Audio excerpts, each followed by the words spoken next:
It really shouldn't be this bad for New Orleans. And in today's Locked On Pelicans, I'll tell you why these issues actually started last season. It's the Monday episode of Locked On Pelicans. Let's go.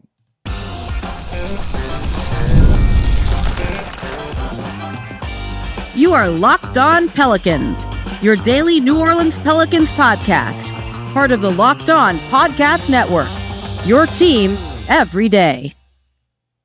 Welcome to another edition of Locked On Pelicans, the daily podcast covering your favorite team, the New Orleans Pelicans at NBA, part of the Locked On Podcast Network, your team every day, available wherever you get your podcasts and available on YouTube. I'm your host, Pelicans Insider, credential member of the media, Jake Madison, at NOLA Jake on Twitter, here with y'all on this Monday, and we've got a week's worth of shows for you here, and we are going to cover a lot of trade rumors this week. We're going to look at the games that are played, what is going on with this team, but today's episode, they shouldn't be this bad, and I'll explain why this actually started last season. I want to look at Dejounte Murray, the turnovers that he's had over the past two games, and then a little bit of trade talk at the end of the episode. Today's episode of Locked On Pelicans brought to you by Robinhood. Robinhood Gold provides the privileges of a high net worth for any net worth. These generous benefits are now available for only $5 a month. The new gold standard is here with Robinhood Gold. Sign up at robinhood.com/gold. And of course, thank you for making Locked On Pelicans your first listen today and every day. We're here Monday through Friday,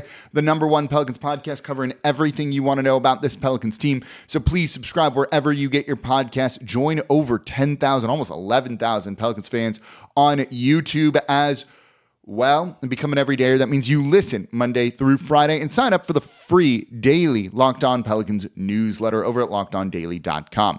So let's get into this one. And the catalyst for today's discussion is the 119-104 loss to the Indiana Pacers. Pelicans down as many as 25 in this one, and they just looked blah.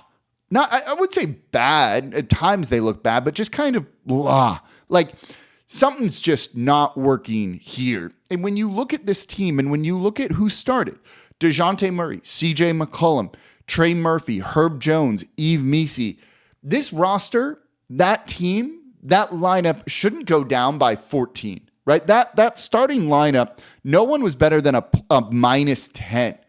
Minus 14, minus 10, minus 14, minus 12, minus 13. Like that starting lineup got their butts kicked, and it really shouldn't. Indiana's had a bit of an up and down year. It hasn't gone the way they've wanted. We'll talk about them later in the week as a potential trade team for Brandon Ingram, but it shouldn't be this bad. And that's something that I keep kind of getting to when I watch this team play. It just shouldn't be this bad. Yeah, there are injuries to Zion, to Brandon Ingram, but that's an NBA worthy team. This wasn't like earlier in the year where we saw them lose by 5, by 10, barely double digits to some other teams when they were starting like 3 two-way guys and things like that. This team has actual NBA talent here. Brandon Boston Jr. off the bench scoring 20 points. It shouldn't look this bad, and it is. And that's super disappointing in my opinion.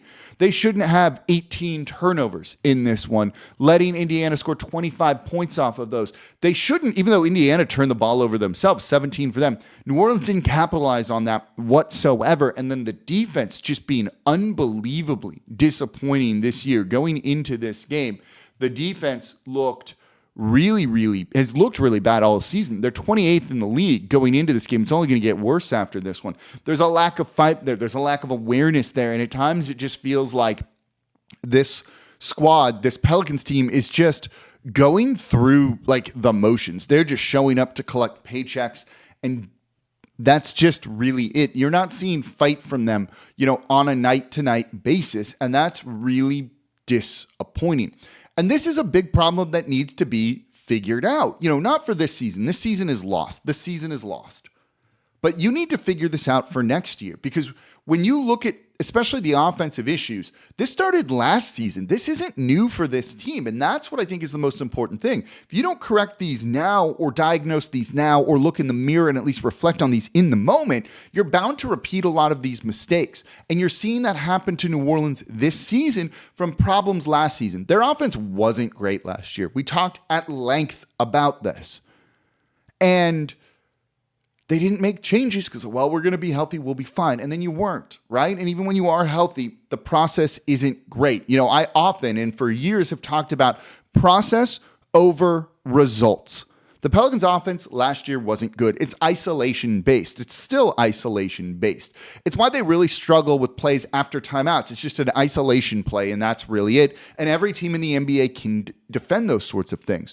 So, and this will tie into what we'll talk about with Dejounte Murray in the next segment and his turnovers that he's having. When that's the case, yeah, it's going to be really bad. So when one of two of your guys goes down, there's nothing you can do about it. You know, they got Dejounte Murray to kind of be insurance for a Zion injury or to help them close games. It's not working right now because the offense is the issue. It wasn't a point guard or anything like that. They need to rebuild this from the ground up, and I don't think you can do much this season with that, but you need to start making some more incremental changes. And when you look at this team, right, what has been an issue with them? Playing without urgency for a while. Make those changes, right? Earlier in the year, a lot of y'all got sick of me saying moral victory, because those were things that were correctable, and if you do that, you start to win games. But they didn't correct those, rendering those moral victories in those games not actually that in hindsight. You've got to build upon that, and this team is not doing it. This team, I think, has trouble with looking in the mirror and figuring out what's wrong and then taking the necessary steps to fix this. And that's not a new thing this year. That's why the problems that they have this year started last season. So this year's done. It's over. It doesn't matter. They're going to be high in the lottery. We're hoping for a top 4 pick, top 5 pick here. But we want them to be competitive next year. And in theory, they're going to try and be competitive next year, right? The roster will look different, but they're trying to win games. Well, if you don't fix some of these deeper issues, and look, a lot of it's coaching and the offensive philosophy and design.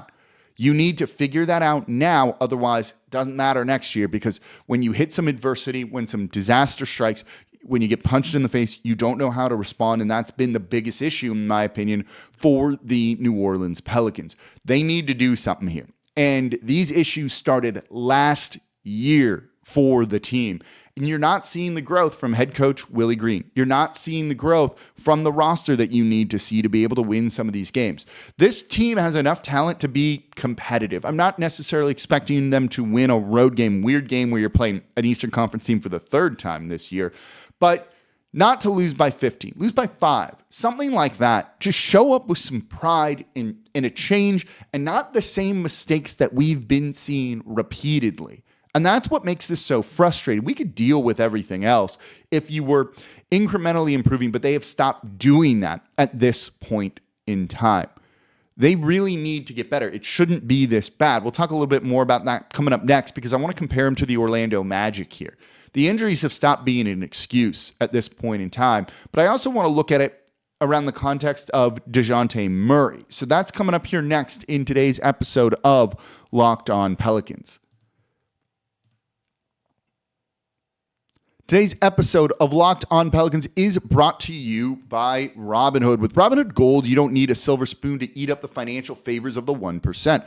Robinhood Gold allows others to get the rates and perks usually reserved for the high society. And now the resourceful individual with Robinhood Gold can earn the very liberal rate of 4.25% APY on uninvested cash and be rewarded with a handsome 3% retirement boost on IRA account contributions. Robinhood Gold provides the privileges of a high net worth for any net worth. These generous benefits are now available for only $5 a month. The new gold standard is here with Robinhood Gold. Sign up at robinhood.com/gold. Terms apply. For specific disclosures, visit robinhood.com/gold. Investing involves risk. Rate may change. Gold membership is offered by Robinhood Gold LLC. Today's episode of Locked On Pelicans is also brought to you by BetterHelp.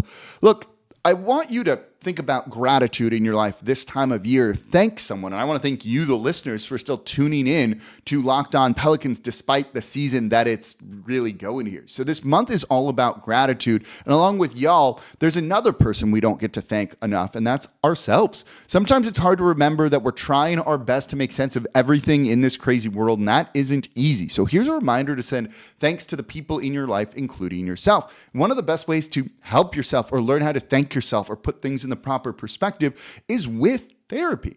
It's not just for people who've experienced major trauma. If you want to learn better coping skills, how to set boundaries, just deal with a problem in your life, because life doesn't come with an instruction manual. Give therapy a try. You can get started over at BetterHelp. It's entirely online, designed to be convenient, flexible, and suited to your schedule, which is why I like it and I've used it before. So let the gratitude flow with BetterHelp. Visit BetterHelp.com/LockedOnNBA today to get 10% off your first month. That's BetterHelp, HELP.com/LockedOnNBA. And thank you for making Locked On Pelicans your first listen today and every day. We're here Monday through Friday, the #1 Pelicans podcast, covering everything you want to know about this Pelicans team. So please subscribe wherever you get your podcast. Join over 10,000 Pelicans fans on YouTube as well. And go check out the Locked On Pelicans daily newsletter. We're here Monday through Friday in your inbox. You just want to read a quick minute or two long thing, plus some league-wide coverage, some fantasy basketball advice. You can do it over at LockedOnDaily.com. Just sign up with your email, and you're going to get Locked On Pelicans in your inbox every single day. So and of course, become an everydayer of Locked On Pelicans. A lot of the stuff we've talked about now, we talked about last season, and that's why I think these problems truly were a last year thing that's just carried forward because they didn't correctly diagnose that. They didn't want to, whatever it is, right? They shouldn't be this bad. That's the end of it, right? We can get into all the other stuff here, but they should not be this bad. Whether there's no point in making a coaching change right now. That's something they're going to really need to consider this offseason if the decision hasn't already been made. You've got to really do that because it's just not working. There's enough talent here to be more competitive than they are. And at least that would be something, but they don't look competitive. They look bad, just straight up. They look bad. And they're boring too, which is not even at least be bad and fun or chaotic would be really cool. At least Steve Messi has been a really good bright spot for the Pelicans. But you can point to the injuries, and that's what they're going to point to, if you were to ask them about this, what's going on. Well, look at the injuries we've had, and injuries have played a part, but they've gotten healthier, and yes, they're missing their two best players, and Brandon Ingram and Zion Williamson. But you know who's also missing their best players? The Orlando Magic. They're 17-10. They're third in the East. After Paolo Banchero went down, he's been out since October. They went on a 6-game winning streak. They have 2 separate 6-game winning streaks after Paolo Banchero has gone down. Now, that's not the same amount of injuries that New Orleans has had, but they've had a ton. Then Franz Wagner, their second best player, went down with the same injury, a torn right oblique, which is kind of crazy, which sounds unbelievably painful. And they've still managed to win some games. It's not these aren't apples to apples comparison here, but that's their 2 best players that have gone down. And you know what? They're at least treading water. Banchero's averaging 29 points per game in the 5 games he played this season. Wagner is at 24.4, so 25 points per game in 25 games. And they're still able to win. At a certain point, their culture, what their identity is and all that is carrying them and sustaining them. And whereas New Orleans doesn't really have that at this point in time and never truly has, that's a problem. So you can blame injuries all you want, but Orlando's not in that position. Why aren't they? Right? Again, not apples to apples, but it's one of those things where the injuries and all of that, kind of falls short for this team. They're lacking other things here. And that's why I say it should not be this bad. It really, really shouldn't. That's on this team. That's on the front office. That's on the coaching staff. It's on the players too. They shouldn't get a pass on this. We're not even talking about this actual game because, it is what it is. It's the larger conversations around the team are more important here.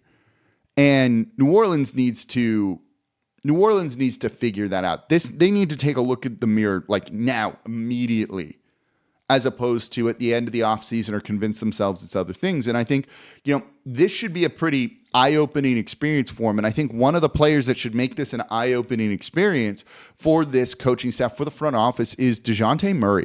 Now, he scored in this game, 19 points on 8 of 15 shooting, 2 of 3 from deep. That's not bad. 7 rebounds, 7 assists, but it's 8 turnovers. And in the game against the Sacramento Kings, he also had 9 turnovers, in my opinion. That's a lot of turnovers. One of the things they had talked about was you bring him in to help organize your offense and help get you a bucket here late in games. And that's what they wanted. And they kind of brought him in as insurance for Zion. If Zion goes down and you have a Zion-centric offense, well, we have a point guard that can do all the other stuff for us and at least generate shot attempts and things like that for our team. But that's not happening right now because, again, it's just isolation-based. It's him just trying to attack and drive and no one really moving and trying to get open for shots when he kicks the ball out, when anyone kicks the ball out here. And so seeing Dejounte Murray with these turnovers, this was the guy, and I don't really blame Murray for this as much. I blame kind of the coaching staff in the front office for what they've built here. This shouldn't look this bad. He shouldn't have 8 turnovers. People should be moving and they should be helping him. And you just don't see that. Like, you don't see that at all this season for New Orleans. It's just one of the most stagnant, like, bad offenses we've seen. And again, it goes to process over results. This was an issue last year. Just adding Dejounte Murray and being like, we got a point guard now, wasn't going to fix things. The Pelicans have the 29th offense in the league, so second to last. It might drop after this game. What are we doing here, right? Like, that's a big part of all of this, that they are just not moving the ball whatsoever when it comes to this team, and they need to be doing that. Otherwise, they're going to run into a whole lot of problems. Otherwise, you're just kind of passing the ball to pass the ball and all of that. They actually have the 3rd worst assist to pass percentage. So when you pass the ball, does it lead to assists? No, it doesn't for New Orleans. Part of that is them missing shots, but part of that is guys aren't actually like cutting or trying to get into scoring position and those sorts of things. That's not a good position to be in. You know, if you're passing the ball and they're in the top half of the league in terms of passes made per game, then you need to generate more assists. But otherwise, you're just kind of passing. And that's what's happening here. There's just no offensive cohesion, no real offensive plan other than what it feels like go out and play. And that's really it. And that's really disappointing.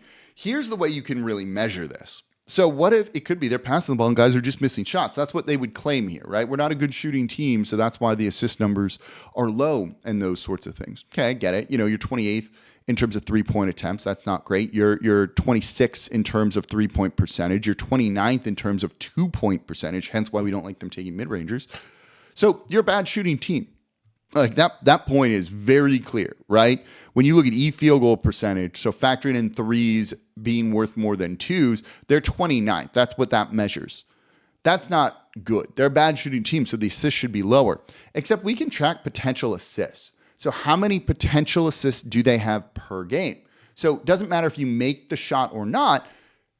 Did you have a pass that would have been an assist had they converted the shot attempt? The Pelicans are second to last in terms of potential assists per game, 41. Only the Clippers are worse at 40.2.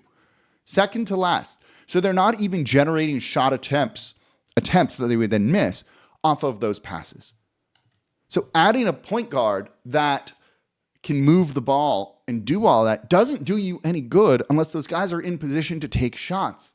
Right? You're seeing this now where Herb Jones not having his shooting from last season is having guys sag off of him. He's shooting just 28.6% from 3. When you have Trey Murphy who's struggling a little bit, he's at 34%, not shooting well. CJ not shooting well. This defense falls up, the offense just falls apart. So move, cut. You've seen CJ cut. You've seen Trey cut. You've seen Herb cut. That needs to just be baked into what they're doing rather than guys just standing around. It's bad offensive design. There's enough talent here to be able to go and play better than they are. And they're not. That's what it is. And I don't know whether they convinced themselves that if we were healthy this year, we'll be better. Maybe that's what it was. Maybe they were just like, Dejounte Murray's going to fix everything, but he's not a miracle worker. This is a process problem. And the results are also following from that too. So they need to, again, figure this out not for this season, but for next season. Doesn't matter this year.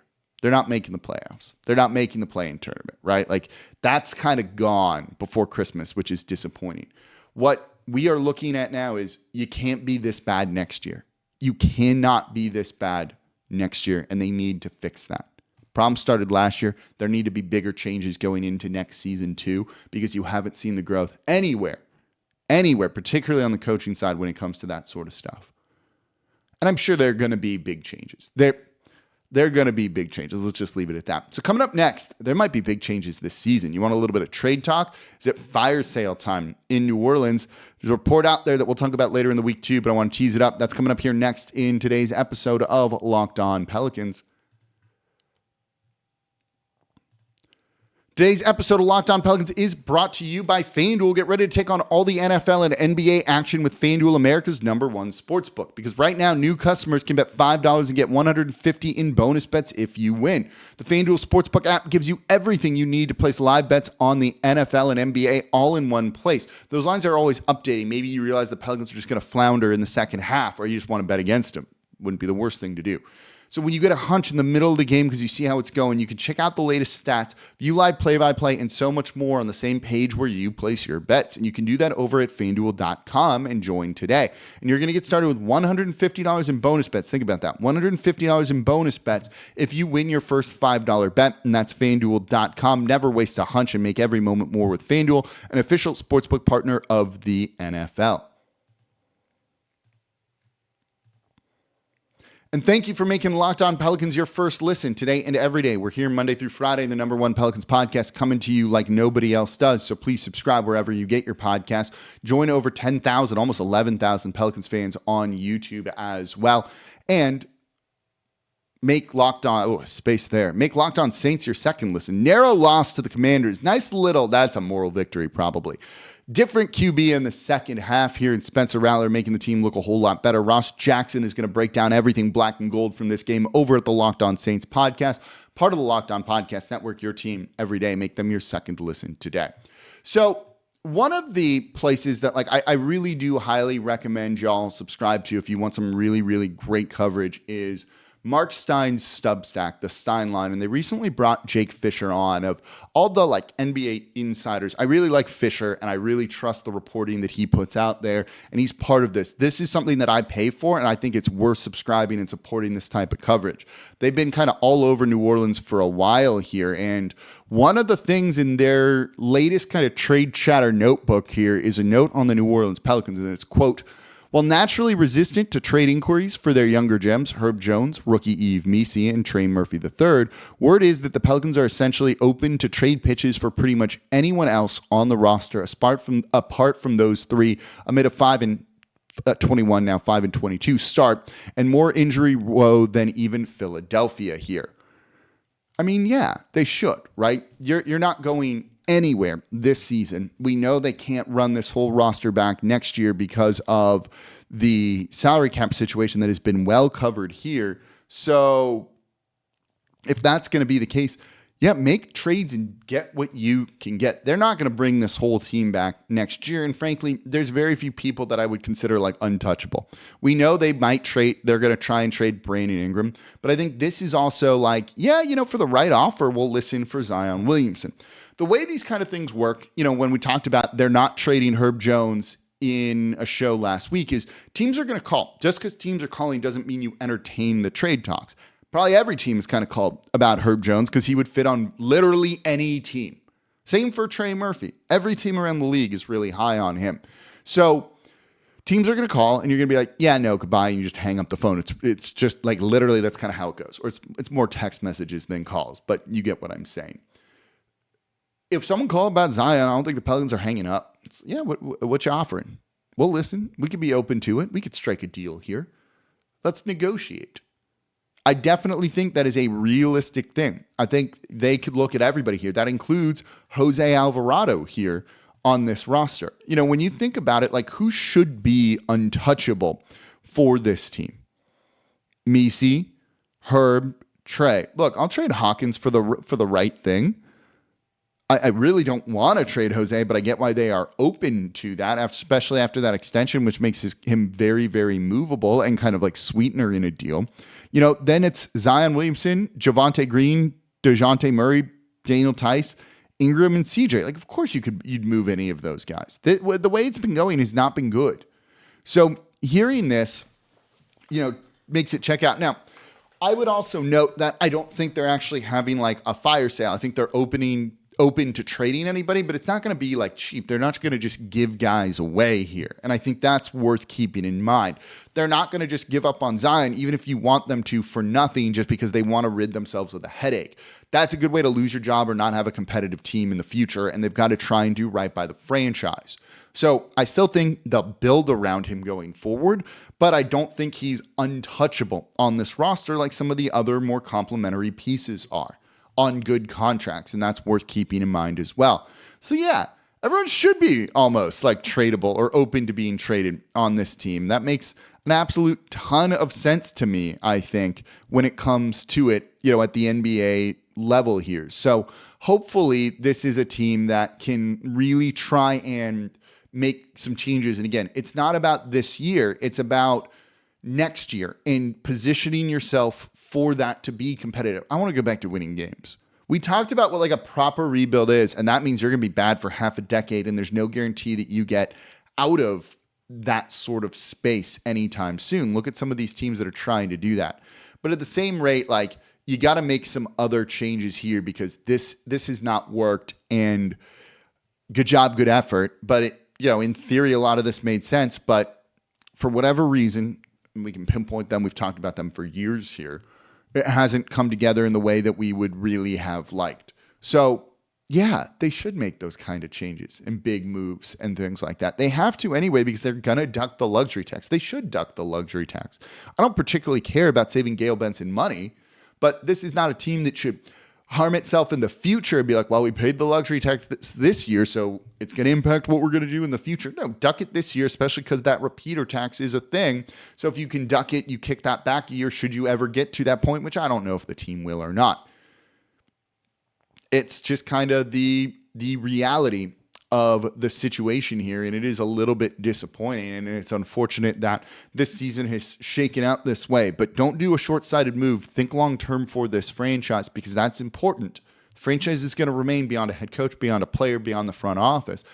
Think about the long-term health of the franchise. Start thinking about next season and get a jump on other teams trying to do that. You're seeing some trades already start to happen in the NBA a little bit earlier than we were expecting, which kind of shows you the state of the league. And maybe you can find the right deal sooner rather than later and kind of get a jump on next season in a sense. And I think that would be a really good, important thing for the Pelicans to try and do.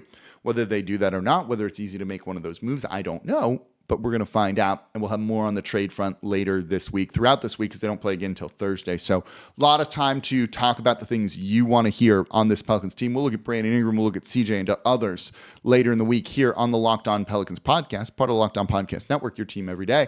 And that's going to do it for this episode of Locked On Pelicans. Disappointing loss, but this team shouldn't be this bad. Bigger changes need to happen. They really need to look themselves in the mirror, and hopefully they're doing that. As always, I'm your host, Jake Madison, at NOLA Jake on Twitter. And I'll be back with y'all tomorrow. This is the Locked On Pelicans podcast, part of the Locked On Podcast Network, your team every day. See y'all next time.